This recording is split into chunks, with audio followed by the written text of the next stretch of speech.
Hi, my name is Darren Joseph from HCJ Tax, and we're the team that seeks to demystify that sometimes confusing world of international tax. And today we have the honor and privilege of speaking to one of our own, Alyssa Marie, who is not just a great private client lawyer, but also an accountant as well. Double trouble. And you're going to help us, Alyssa Marie, navigate PPLIs, private placement life insurance policies, which are increasingly popular with our clients. And not just as an alternative, sometimes to family foundations or to trust, or perhaps it's in combination with a trust.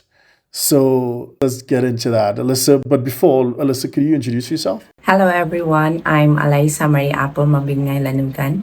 In my practice, I wear two hats as an attorney and as an accountant, specializing in complex tax planning. I help high net worth families bridge the gap between tax efficiency and legal structure.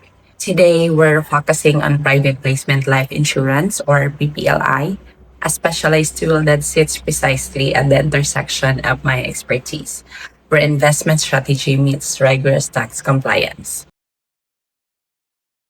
Okay, Alyssa Marie, let's talk about the basics. So, what are the specific investor control rules that must be satisfied to ensure the IRS, Internal Revenue Service in the US, respects the insurance wrapper? The specific investor control rules include that the policyholder cannot have control over asset selection.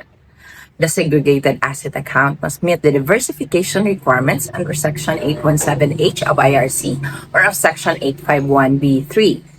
The insurance carrier must maintain the final authority over the selection of investment managers and the ability to change them.